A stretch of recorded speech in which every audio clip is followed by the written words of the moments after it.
स्वागत है आप सभी का स्कैन 369 में। ये है कहानी का तीसरा भाग। चलिए कहानी करते हैं शुरू। कहानी को पूरा जरूर सुनिएगा। अपना चेहरा दूसरी तरफ किया, उसके करीब आया। वो दुनिया जहान से बेगाना सो रही थी। ना कमल ने बिना कुछ सोचे समझे अपने लब उसके लबों पे रख दिए। उसके हाथ को थामकर उसे अपने करीब कर लिया। कनका की आंख खुल गई। उसे रोकने की कोशिश करने लगी, पर कमल की गिरफ्त में नरमी के साथ शक्ति भी थी। वो अपने लब कभी उसकी गर्दन पर तो कभी उसके मुंह पर रखता। वो उसके लम्स को जीना चाहता था, उसके लम्स को महसूस करना चाहता था।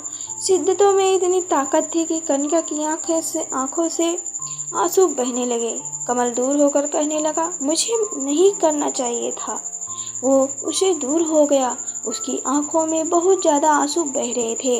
इतनी सी ही कमल की शिद्दतें वो बर्दाश्त नहीं कर पाई थी, और कमल को भी अंदाजा हो रहा था कि उसे ये सब कुछ नहीं करना चाहिए था। ये बात तो शायद उनके घर वाले भी नहीं जानते थे कि वो टीचर स्टूडेंट थे। वो उसकी स्टूडेंट थी, मगर वो अभी अपने घुटनों पर सिर रख के बैठी हुई थी, जबकि कमल कमरे से जा चुका था। कमल की आंखों में वो शर्मिंदगी देख चुकी थी। वो सोने के लिए लेट गई, मगर अगली सुबह जब शावर लेकर बाहर आई तो आने के सामने खड़ी अपनी गर्दन और अपने गालों को देख रही थी। बहुत अजीब तरह के निशान बने हुए थे। वो उन निशानों को छूती जहाँ पे उसे जलन का एहसास होता था। कमल जैसे ही फ्रेश होकर आया तो उसे यूं आईने के सामने खड़ा निशानों पर हाथ फेरते हुए देखा तो कमल ने दोबारा से शर्मिंदगी से अपनी निगाहें झुका दी। कनका तो जैसे उसके लम्स को भी अभी तक अपने वजूद पर, अपनी गर्दन पर महसूस कर रही थी। होठों पर ऐसे लग रहा था अभी उसके लबों की छाप लगी हुई है। कमल उसके पास आया और उसके होठों को देखने लगा।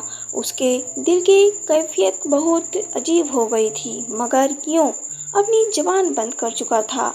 वो उससे कुछ कहना नहीं चाहता था, फिर भी उसके करीब आया। अगर फिर ऐसा करोगी तो बहुत बड़ी सजा दूंगा, बिल्कुल ऐसे ही।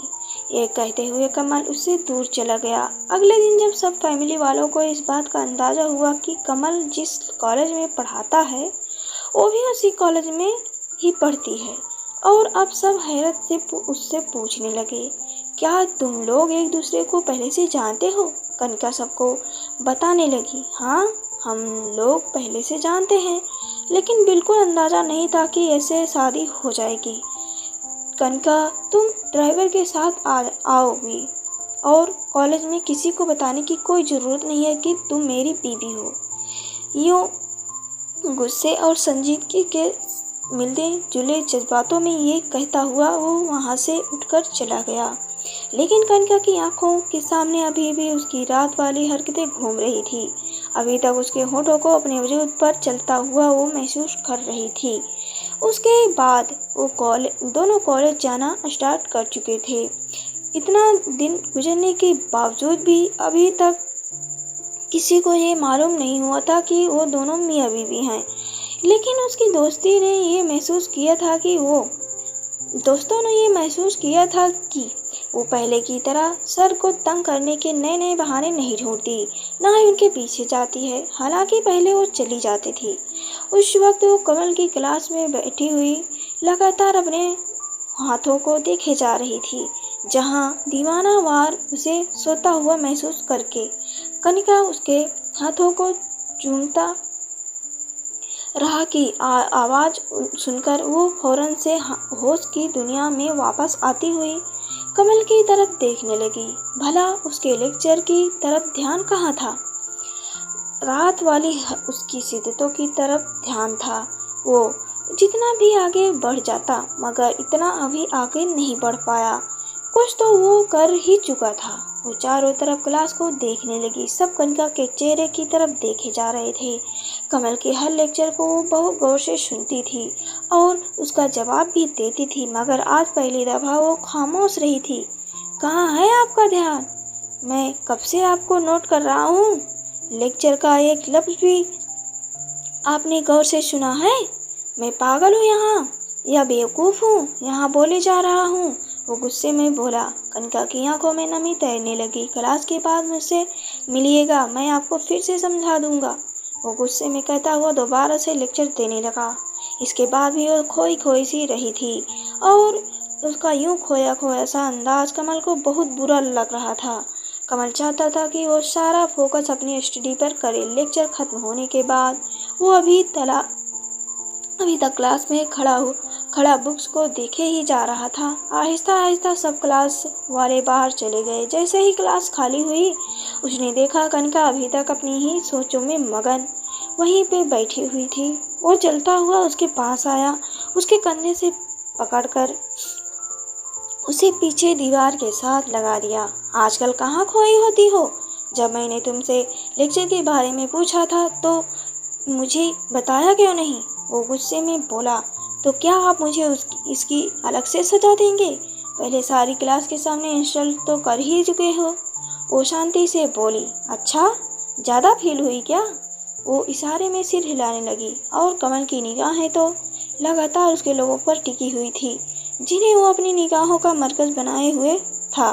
एकदम से वो उसके लबों पर झुका तो उसकी सांसें बंद होने लगी। वो पीछे हटने की कोशिश करने लगी। कमल को जैसे ही कदमों की आहट सुनाई दी तो उसे महसूस हुआ कोई रूम की तरफ आ रहा है। कमल ने उसे खुद से दूर धक्का दिया और फौरन ही अपने हाथ को पीठ से अपने होठों को साफ किया और वहां से बाहर चला गया। लेकिन कनिका अभी तक क्लास में खड़ी हुई गहरी गहरी सांसें ले रही थी। उसकी आंखों में बहुत ज़्यादा नमी तैरने लगी। क्या तुम अभी तक सर से कोई लेक्चर ले रही थी? कनिका, क्या हुआ? तुम रो क्यों रही हो? क्या अलीसा ने परेशान होते हुए कनिका से पूछा। कनिका ने जल्दी से इनकार में सिर हिलाने लगी। नहीं, कुछ नहीं हुआ, बस वैसे ही देखो अगर सर ने तुम्हें कुछ कहा है तो मैं जाकर प्रिंसिपल से शिकायत कर दूंगी। नहीं, सर ने मुझे कुछ नहीं कहा, वो फौरन से बोली। तो फिर यूं ऐसे घबराई हुई क्यों खड़ी हुई हो? नहीं, बस वैसे ही, ये कहते हुए वो बाहर चली गई। उस वक्त कनिका को कमल पर बहुत ज़्यादा गुस्सा आया हुआ था। कम से कम ये तो सोचना चाहिए था कि उस वक्त कॉलेज में खड़े हुए थे, कॉलेज में ही ऐसी हरकत करने की क्या ज़रूरत थी। अभी तक वो अपने धड़कनें कंट्रोल नहीं कर पाई थी। डिनर के बाद कमल कमरे में दाखिल हुआ तो सामने ही बेड पर वो टांगे फैलाए हुए लेटी हुई थी। कमीज उसकी ढीली ढाली थी, गर्दन नंगी हो रखी थी। नजरें झुकाए वो किताबों में मशरूफ कुछ पढ़े जा रही थी। कमल बार बार उसकी निगाहें हटाने की कोशिश कर रहा था। कभी ड्रेसिंग के सामने खड़ा हो जाता तो कभी लैपटॉप खोल के बैठ जाता तो कमल से बेखबर खुद में ही मगन पढ़े जा रही थी और कमल को उसे देख कर न जाने क्या हो रहा था। उसके अंदर आग भड़कने लगी थी। आहिस्ता आहिस्ता चलकर उसके करीब आया, एकदम से किताब खींचकर दूर फेंकता हुआ एक झटके से उसे करीब खींच लिया। ये क्या बदतमीजी है? फिर आप कहते हैं कि मैं पढ़ती रही हूँ। जब आप ऐसी हरकतें करेंगे तो फिर पढ़ूंगी कहाँ से? वो गुस्से में बोली, मगर वो उसके लबों पर अपने लब रख चुका था। जैसे ही वो उससे दूर हुआ उसकी आंखों में बहकाव दिखने लगा। इतना मत बहकाओ मुझे, वरना खुद को खो दूंगा मैं। ये उसकी निगाहें एक लम्हे के लिए भी नहीं रुकी। वो लगातार उसके चेहरे का तवाफ कर रही थी और कमल का ये रूप देखकर वो परेशान हो गई। वो उससे भी दूर होने लगी। कमल, आपको कॉलेज में मेरे साथ ऐसा नहीं करना चाहिए था, वो संदीप से बोली। फिर कैसे करना चाहिए था? ये कॉलेज में खामोश बैठी हुई तुम मेरे दिल पर बिजलियां गिरा रही थी, लेकिन आपने तो कहा था कि आपने वो सब कुछ इस वजह से किया क्योंकि मुझे सबक नहीं आया था। हाँ, मैं ये चाहता हूँ कि तुम पढ़ो, लायक बनो, कुछ अच्छी बनो, बहुत बड़ा नाम बनाओ। वो उसके चेहरे को दीवाना वार देखते हुए कुछ बोला, लेकिन आप मेरे साथ ऐसी हरकतें करेंगे तो फिर हर वक्त आप ही मेरे दिमाग पर सवार रहेंगे ना। मैं चाहता हूँ कि तुम अपनी पढ़ाई में मगन होकर मुझे ना भूल जाओ।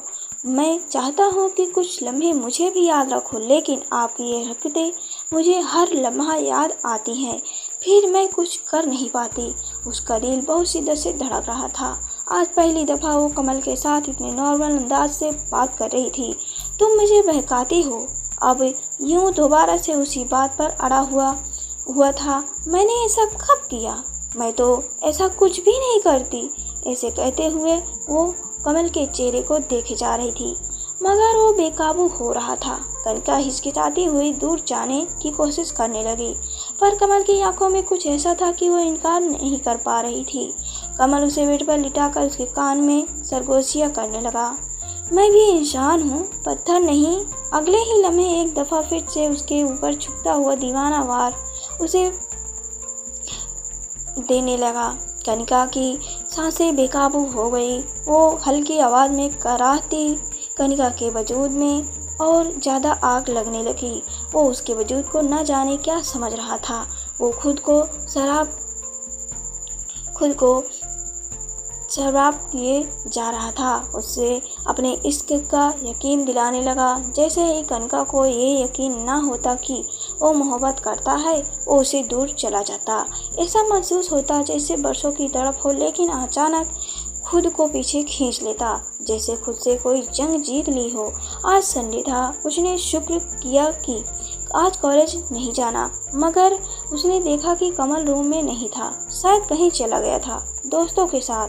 वो आकर आईने के सामने खड़ी अपने वजूद को देखने लगी, जहाँ कमल की उंगलियों के निशान बने हुए थे। उसका लफ्ज़ ऐसे था जैसे आँख आज भी वो चल रही हो। आईने में खुद को देखती रही। अपने गालों पर बेइख्तियार ही अपनी उंगलियों को लगाया और शर्म से लाल हो गई। कमल कमरे का दरवाज़ा खोलते हुए कमरे में दाखिल हुआ।